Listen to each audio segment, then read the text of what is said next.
relembrar aos irmãos três coisas fundamentais. Não sei se já foram ditas. Esta noite muda a hora. Não se esqueçam que quando for 1 da manhã passa a ser meia-noite. Quer dizer que amanhã a reunião de domingo não é às 8. É às 7. Está bem? Entramos em horário de inverno, portanto a reunião de domingo passa a ser às 19. Creio que é um princípio aqui da igreja, certo?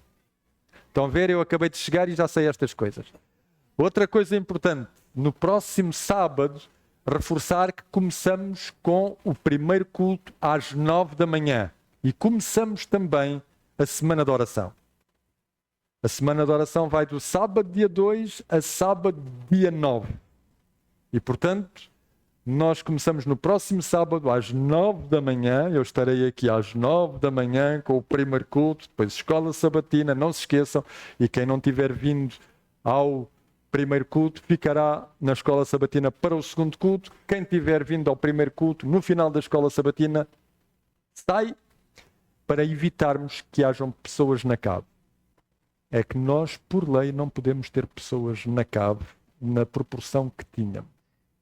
E, portanto, vamos preservar a lei, mas temos que o fazer com a ajuda de todos, ou então a outra alternativa seria mais indesejável, seria nós barrarmos a entrada às pessoas quando tivéssemos esta sala cheia. Logo, colaborem comigo. Eu venho de Benavente, para estar aqui às 9, eu tenho que sair às 8. Eu tenho que sair às 8 de Benavente para estar aqui às 9. Tenho que estar aqui um bocadinho mais cedo. E, portanto, vocês façam um esforço, metade da igreja às 9, a outra metade para o segundo culto. Está bem? E é fácil. Na igreja de Odivela já fazemos isto há muitos anos. Portanto, vocês também se habituam rapidamente. O ano 1527 foi um ano particularmente catastrófico para um dos maiores reformadores da Reforma Protestante, Martinho Lutero. A 22 de abril de 1527, Lutero estava a pregar na sua igreja de Wittenberg, quando de repente ficou confuso. As palavras deixaram de fazer sentido e ele, sem se dar por isso, caiu numa profunda depressão. Uma profunda depressão que o afetou durante muito tempo. 10 anos antes, ele tinha afixado as suas famosas 95 teses na porta da igreja de Wittenberg. Tinha feito uma luta dura e terrível contra o Império Germânico e contra a igreja. E também contra alguns reformadores. E agora estava a viver uma profunda depressão. E ele escreveu ao seu amigo Philippe Melanchthon e dizia ele: passei mais de uma semana na morte e no inferno. Mas no final daquela carta ele dizia: graças às orações dos santos, Deus mostrou a sua graça sobre mim e livrou a minha alma. Quando Lutero recuperou desta depressão profunda, a zona de Wittenberg estava a ser assolada por uma peste. A sua casa foi transformada num hospital, embora a sua esposa estivesse grávida. E ele viu os seus melhores amigos morrerem devido à peste. O seu próprio filho ficou doente e quase que morreu. E foi nestas circunstâncias que Martinho Lutero escreveu o famoso hino Jeová Castelo Forte. Convido-vos a abrirmos as nossas Bíblias na segunda Epístola aos Coríntios, no capítulo 12. Segunda Epístola aos Coríntios, capítulo 12. E a podermos ler a partir do versículo 1. Segunda Epístola aos Coríntios, capítulo 12. E diz assim: e é necessário que me glorie, ainda que não convém, passarei às visões e revelações do Senhor. Conheço um homem em Cristo, que há 14 anos foi arrebatado até ao terceiro céu. No corpo ou fora do corpo, não sei. Deus o sabe. E sei que o tal homem, no corpo ou fora do corpo, não sei. Deus o sabe. Foi arrebatado ao paraíso e ouviu palavras inefáveis as quais não é lícito o homem referir. De tal coisa me gloriarei, não porém de mim mesmo, salvo nas minhas fraquezas. Pois se eu vier a gloriar-me, não serei néscio, porque direi a verdade. Mas abstenho-me, para que ninguém se preocupe comigo, mais do que em mim vê ou de mim ouve.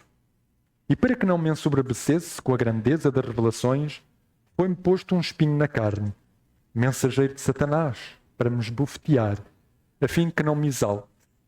Por causa disto, 3 vezes pedi ao Senhor que o afastasse de mim. Então ele me disse: a minha graça te basta, porque o poder se aperfeiçoa na fraqueza. De boa vontade, pois, mais me gloriarei nas fraquezas, para que sobre mim repouse o poder de Cristo. Pelo que sinto prazer nas fraquezas, nas injúrias, nas necessidades, nas perseguições, nas angústias, por amor de Cristo. Porque quando sou fraco, então é que sou forte. Nós conhecemos bem esta passagem, sobretudo este último versículo que eu li. Mas talvez não estejamos ao corrente do contexto onde isto se situa. E é o contexto que ilumina sempre uma passagem. Ora, o contexto mais próximo do capítulo 12 é o capítulo 11. E no capítulo 11, o apóstolo Paulo diz que ele ama esta igreja. Já desde o versículo 2, ele diz: zelo por vós com zelo de Deus. Paulo tinha vindo a preparar esta igreja, diz ele, como uma virgem pura, para apresentar diante de Deus. Foi ele que começou esta igreja. Mas depois, ele tinha ido embora e esta igreja começou a andar pelos seus próprios pés, como é desejável que aconteça. E quando os irmãos vão procurar neste capítulo 11, os irmãos vão ver que o medo que o apóstolo Paulo tinha era o mesmo medo que os profetas do Antigo Testamento tinham. Era que o povo de Deus, ao caminhar pelos seus próprios pés, tornasse autónomo e deixasse de confiar em Deus e, consequentemente, no Antigo Testamento, nos seus profetas. E aqui o medo do apóstolo Paulo era que esta igreja, que ele tinha construído, que ele tinha edificado, ao se tornar autónoma, deixasse de confiar em si e em Deus. Será que esse era o risco da igreja de Corinto? Efetivamente. Basta aos irmãos irem à primeira epístola aos Coríntios e perceberem que o grande problema da igreja de Corinto é que ela era uma igreja super. Os irmãos consideram-se uma igreja super? Não sei. Talvez. O que é que era uma igreja super nos Coríntios? Se nós verificarmos o hino ao amor, o apóstolo Paulo dizia assim: ainda que eu falasse a língua dos homens e dos anjos. E compreendendo esse contexto da primeira epístola aos Coríntios, capítulos 12 a 14, percebemos que os coríntios gostavam das coisas em grande. Gostavam dos melhores dons. Para eles, os melhores dons eram os dons de línguas. Gostavam dos melhores oradores. Gostavam, quando faziam ofertas, que as suas ofertas fossem notórias. E eles davam excelentes ofertas. Portanto, era uma igreja que vivia em grande. E este apóstolo, que tinha começado esta igreja, e que até tinha algumas fraquezas, algumas doenças, algumas coisas, não condizia com esta igreja grande. Eles começaram a procurar outros. E realmente, aqui na segunda epístola aos Coríntios, no capítulo 11, o apóstolo Paulo diz: e vocês encontraram? Irmãos, para uma igreja super, quem é que vocês acham que deveria ir pastorear uma igreja super? Não poderia ser um apóstolo como o apóstolo Paulo. Teria que ser também um apóstolo super.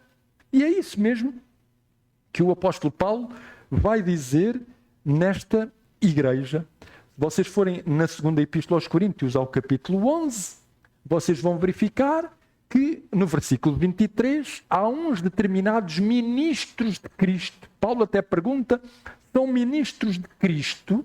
No versículo 15, eles são denominados ministros da justiça.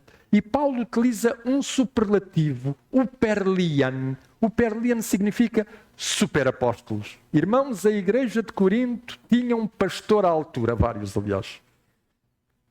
Só que havia um problema. É que estes superpastores eram impostores. Eram charlatães. Em lugar de darem a mensagem de Cristo, davam outro evangelho. Em lugar de terem o cuidado para com o rebanho de Deus, utilizavam de violência, às vezes violência verbal. Paulo, que dava o seu evangelho de uma maneira gratuita, esta super igreja de Corinto, dizia: o que é de graça não deve ser bom. Pelo que estes superapóstolos faziam-se pagar. Claro, o ensino teria mais qualidade. E Paulo, nesta segunda epístola aos Coríntios, no capítulo 11, ironiza e diz: bom, estes superapóstolos que vocês querem fazem-se pagar, dão uma mensagem que não é a mensagem de Deus e, para se fazerem valer a si próprios, denigrem a minha pessoa e o meu ministério. Já vos aconteceu, queridos irmãos e irmãs? Vocês estarem numa igreja que é uma igreja espetacular e vem alguém e denigre outra pessoa? Quem sabe um antigo pastor, quem sabe um anterior ancião, quem sabe o diretor da escola sabatina. Era isto que se passava na igreja de Corinto. Pelo que Paulo teve uma tentação. Quando nós estamos diante de hiperapóstolos que mostram as suas credenciais, qual é a tentação que nós temos em seguida? É mostrar as nossas. Por isso é que no início deste capítulo 12, o apóstolo Paulo começou por dizer: se é necessário que me glorie. E em seguida ele diz: ainda que não convém. E ele passa a contar uma história na terceira pessoa. E nessa história da terceira pessoa, o apóstolo Paulo diz que houve um homem, ele próprio, que, imaginem vocês, foi arrebatado até ao terceiro céu. E os irmãos podem me dizer: bom, mas o que é essa coisa do terceiro céu? Para os judeus poderia ser várias coisas. Nos livros apócrifos, o céu tinha, como é que eu vos hei de dizer, níveis. Por exemplo, o Testamento de Levi e o livro apócrifo da Ascensão de Moisés mencionavam 7 céus. O livro de Enoque, versão eslava, 22 céus. O livro de Baruque, em grego, 5 céus. Aqui o apóstolo Paulo menciona o terceiro céu. E o terceiro céu, onde é que levava diretamente? À presença de Deus. E Paulo diz: eu tive um apocalipse. É a palavra que ele utiliza. A palavra que nas vossas traduções é traduzida por revelações, ele diz: eu vi um apocalipse. Eu tive uma revelação. Às vezes na igreja nós temos irmãos apocalípticos. Às vezes na igreja nós temos irmãos comentadores do apocalipse que já por si fazem com que haja um apocalipse na igreja. O apóstolo Paulo teve um verdadeiro apocalipse. Ele viu qualquer coisa. Qualquer coisa. Mas é engraçado, o que é que ele viu? Ele não diz. Ele viu, mas ele não revela.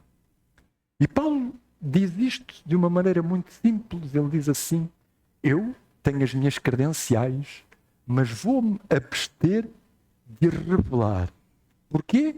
Para que eu não me engrandecesse, interessante, para que eu não me engrandecesse, ou ensoberbecesse, diz ele no versículo 7, com a grandeza das revelações dos tais apocalipses, foi-me posto um espinho na carne. A palavra grega significa muitas coisas. Pode significar espinho, poste, prego, ponta de anzol, suplício, até pode significar cruz.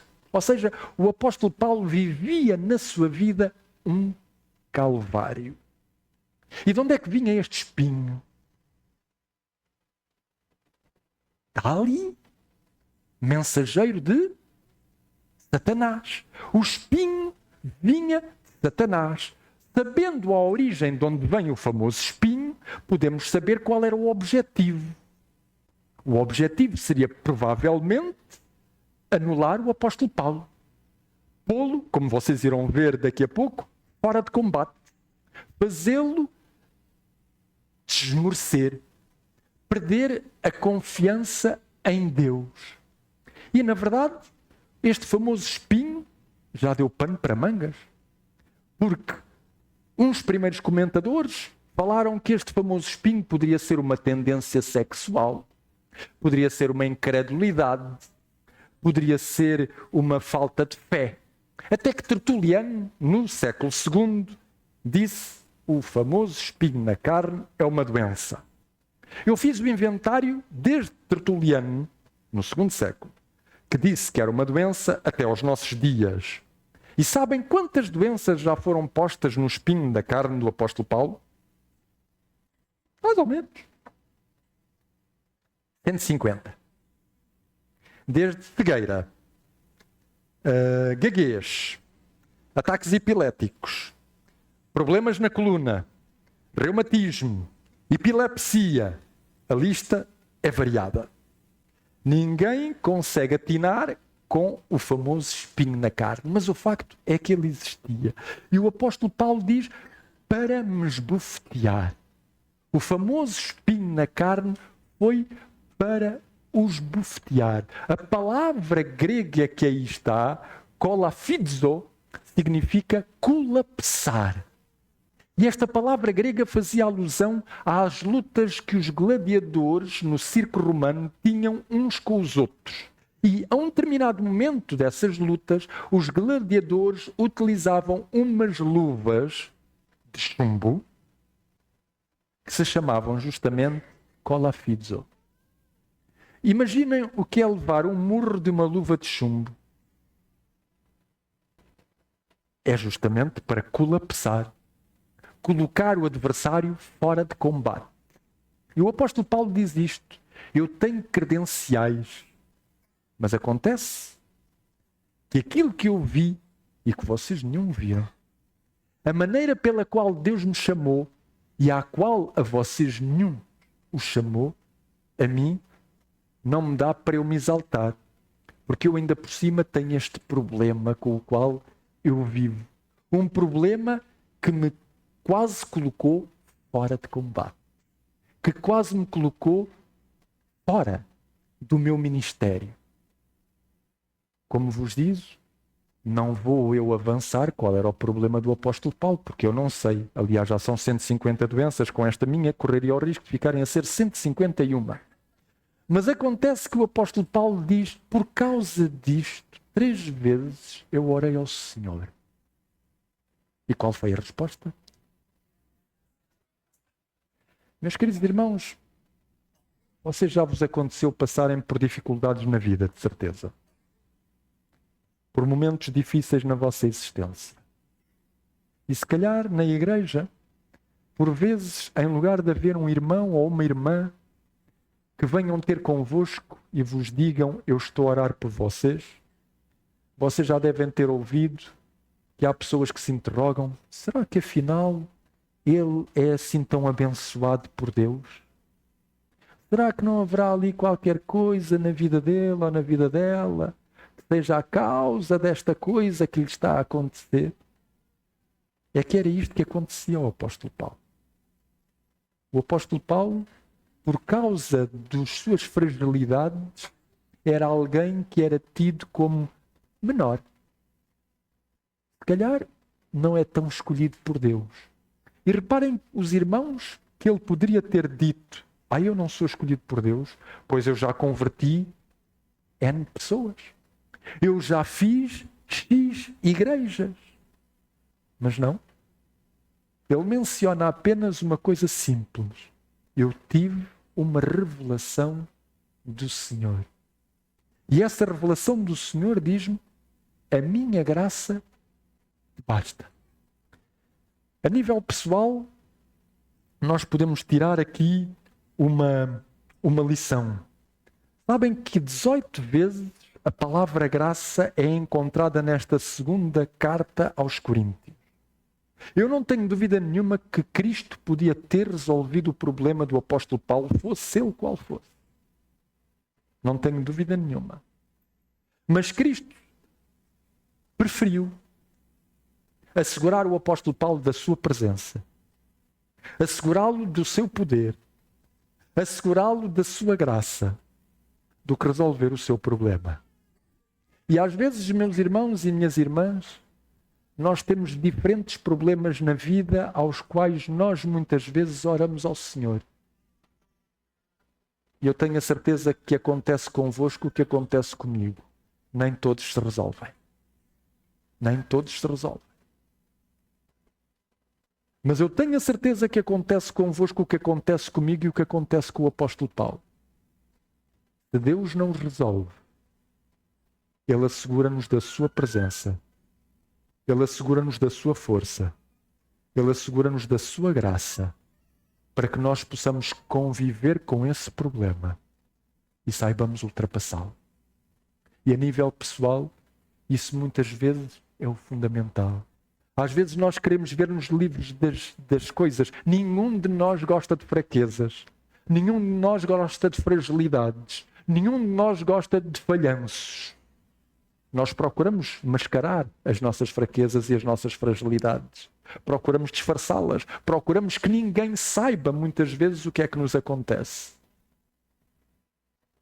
Isto é porque nós não sabemos conviver com elas. E temos uma noção muito dúbia daquilo que é a fraqueza. E a nível pessoal, Deus diz-nos muito concretamente através do apóstolo Paulo, por vezes, Deus não remove as fraquezas e as fragilidades, apesar das nossas orações. Mas Ele assegura-nos sempre da sua presença na nossa vida. Assegura-nos sempre da influência da sua graça.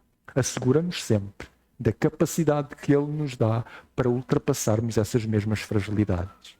Ponto número 1. Ponto número 2. Agora a nível comunitário. Sabem que este problema das super estrelas e do sucesso que invade a nossa sociedade contagia a igreja. Hoje em dia, a nível desportivo, os atletas vivem para bater recordes. A sociedade, a nível económico, vive para ter cada vez mais produtividade e mais lucro. A nível tecnológico, nós temos aparelhos e gadgets que nós nem sequer já conseguimos manusear. Temos que andar sempre a aprender novos programas, novas coisas. E esta era do sucesso e da superioridade afeta as igrejas. Às vezes, nós vemos mega igrejas com milhares de fiéis lá dentro, com um espetáculo religioso apropriado. Outras vezes nós temos líderes carismáticos que movimentam milhões de pessoas em peregrinações. Temos as igrejas mais evangelísticas. Temos as igrejas que crescem ao segundo. Quantos números de membros, quantos batismos, quantas igrejas são formadas. E todos nós vivemos disso. E muitas vezes nós próprios acreditamos que se calhar somos superestrelas. E para estas mega igrejas e super igrejas, meus irmãos, que tipo de pastores, ou que tipo de membros, ou que tipo de anciãos, ou que tipo de líderes é que os irmãos querem? Se calhar, líderes adequados a esta superioridade tão grande. Era assim que acontecia com a igreja de Corinto. Eles eram tão superes que já nem o apóstolo Paulo lhes servia. E os super pastores que eles tinham, afinal de contas, eram charlatães, eram impostores. E o super evangelho que eles seguiam, afinal de contas, não o era. Era uma falácia. E o apóstolo Paulo, de uma maneira simples e delicada, diz-nos a nós próprios como igreja e a nível comunitário uma coisa muito concreta. Às vezes, nós corremos atrás de quimeras. Queremos coisas super bem feitas, bonitos espetáculos, grande show. Mas será que, na nossa vida, a graça de Deus vive? Será que na nossa vida, a graça de Deus faz efeito? Será que na nossa vida, nós sentimos a sua presença, mesmo apesar das nossas fragilidades, das nossas fraquezas, das nossas contingências? É que se isso acontecer, Então eu tenho uma certeza: cada pessoa nesta igreja, apesar das suas fragilidades, apesar das suas fraquezas, apesar das suas limitações, sentir-se-á abençoada. Era assim que se sentia o apóstolo Paulo, porque ele diz uma coisa muito simples: quando eu sou fraco, então é que eu sou forte. E se a graça de Deus viver no coração de cada um de nós, provavelmente não quereremos uma igreja espetáculo. Quereremos uma igreja onde a graça de Deus seja efetiva. E provavelmente também não quereremos ser um crente espetacular. Talvez sejamos o crente que, quando é fraco, se sente imensamente forte, devido à presença de Deus que nele habita. É isso que o apóstolo Paulo deseja. É isso que a Bíblia propõe. É isso que Cristo quer ver na nossa vida. Para que quando eu seja fraco, então, pela sua graça, seja tremendamente forte. Amém. Nosso Deus e nosso Pai que estás nos céus, obrigado por aquilo que encontramos na Tua Palavra. Apesar das nossas dificuldades, das nossas fraquezas e das nossas fragilidades, Tu vens habitar no interior de cada um de nós. Tu dás-nos o Teu poder e Tu ajuda-nos a viver com as nossas debilidades. E nessa vivência nós percebemos que quando estamos fracos, então somos fortes.